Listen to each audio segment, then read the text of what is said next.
E39 source. Hello, Ryan and Colton here working on my 2000 M5.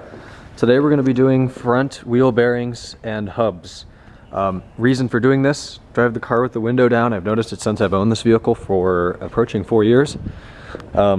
Tick, tick, tick, tick, tons of clicks. It's actually on my left side. I'm going to be doing both wheel bearings. Comes with the hub.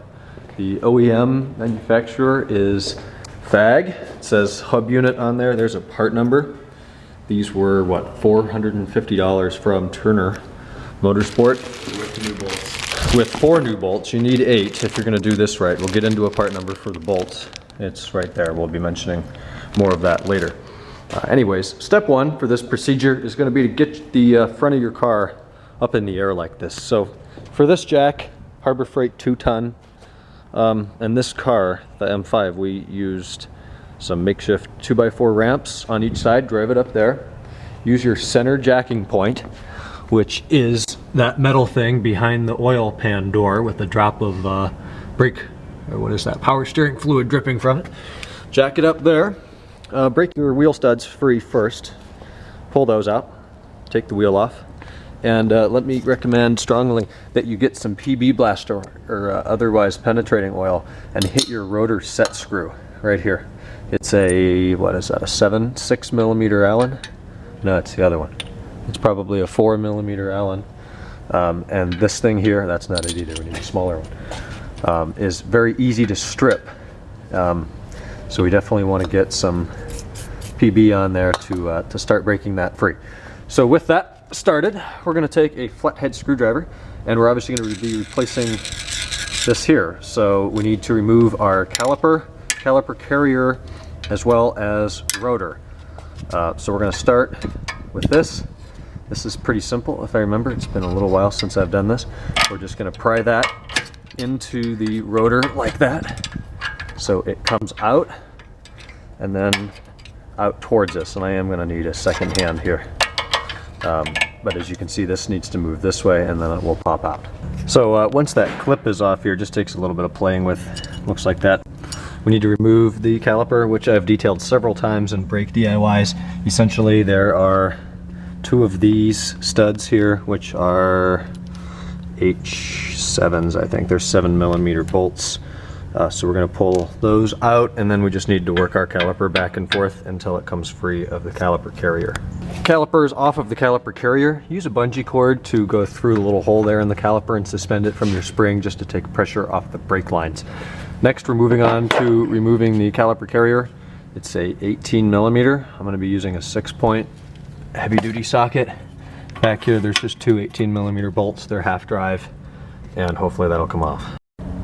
At this point, we are finding it easier to turn your wheel. If you're working on the passenger side of the car, turn towards the driver's side. We're using a bit of PB on these 18 millimeter caliper carrier bolts. They look like that. They're huge. They're dirty, and they're tight if they haven't been removed for a while. I haven't had front brake work done on this car in probably 2.5, 3 years, so they're pretty seized in place, but we've got one of them out. So we're going to get that out. Then we need our 5 millimeter Allen to take the rotor off, and then the fun begins with the 4 bolts that mount the hub and bearing assembly to the wheel carrier. Alright, one of the biggest design flaws with this car, apart from the cup holders and the gas cap rust, is the rotor set screw. It's that 5 millimeter Allen head. We didn't have a 5 mil Allen head. We went all the way to Lowe's. We took the 540 over to Lowe's, and we bought a 5 millimeter Allen head, and we soaked this thing in PB Blaster for about an hour now, mind you. Put this thing in, get a 1/2-inch drive ratchet and a reducer to 3/8 for this, and turn it, and it totally rounds off.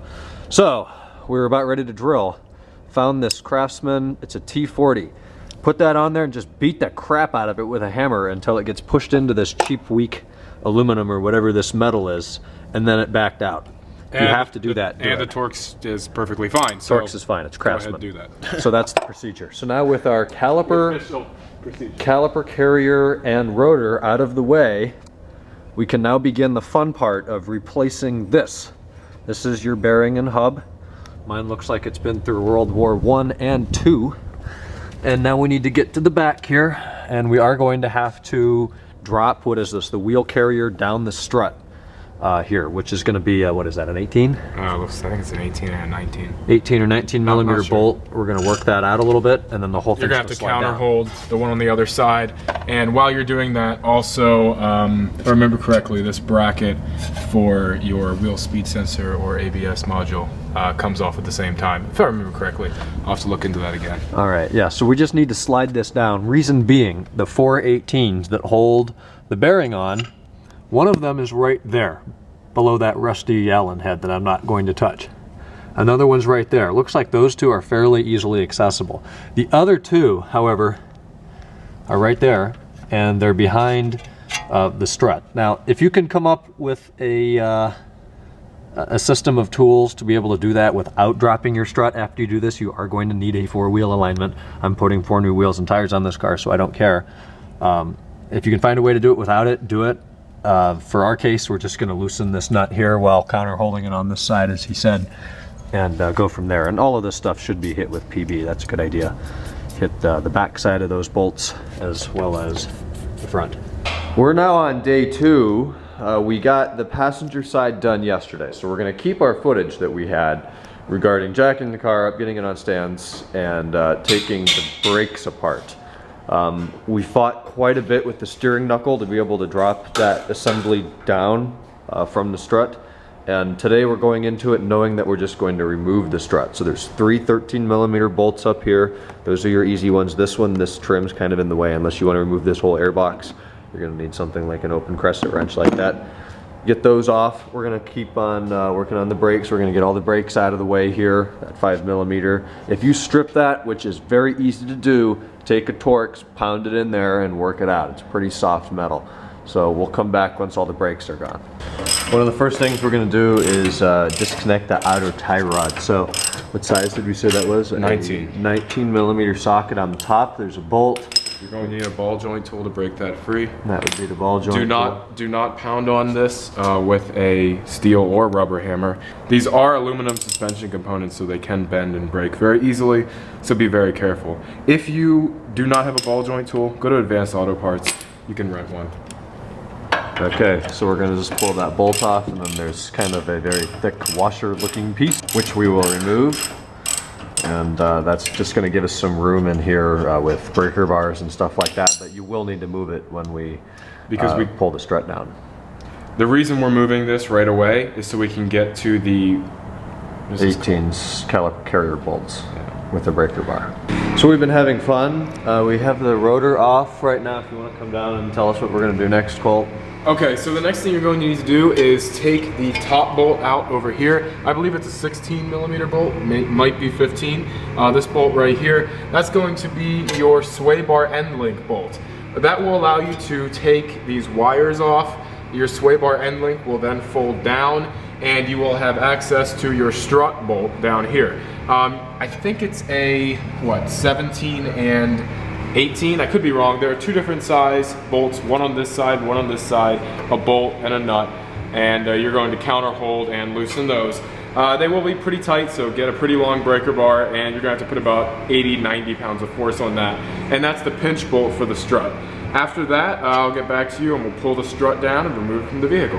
We're going to unplug the wheel speed sensor here. There's this little black plastic door up there. Open that up.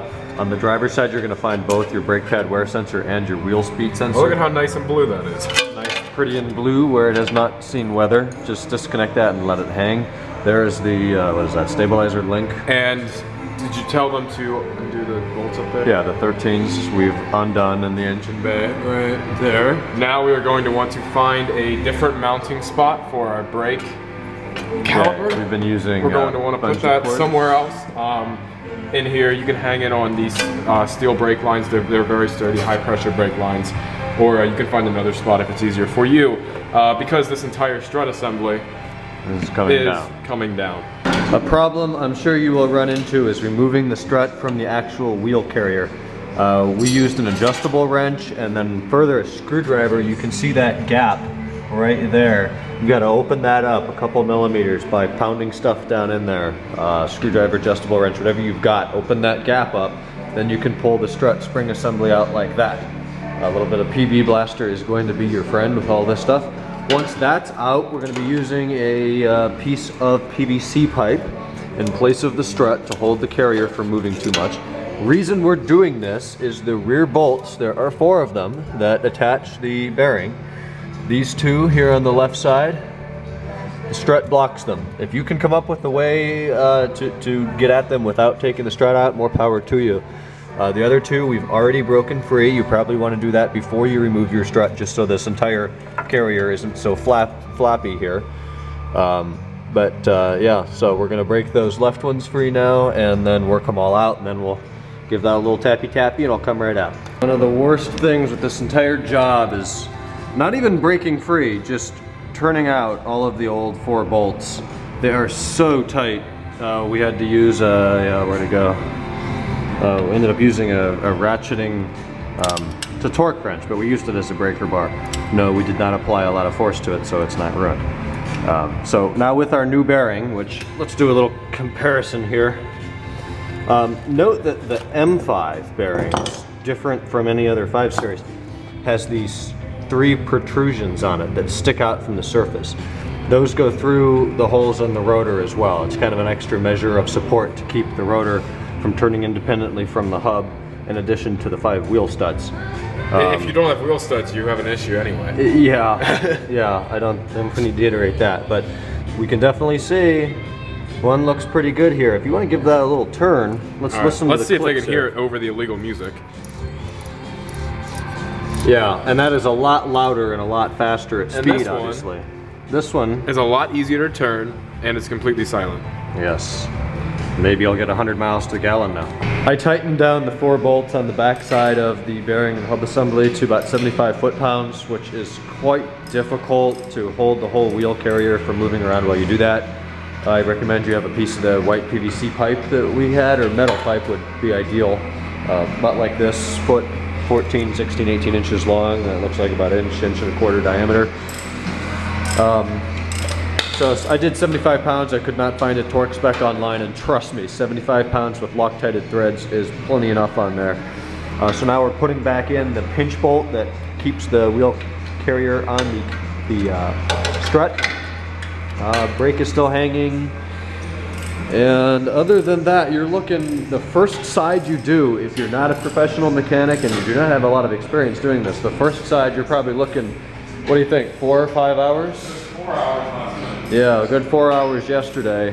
The second side is not a whole lot better, maybe 3. We really expected it would be faster than this, but we ran into some new issues on this side that we didn't have before. Just take your time, make sure you're following our perfect DIY here.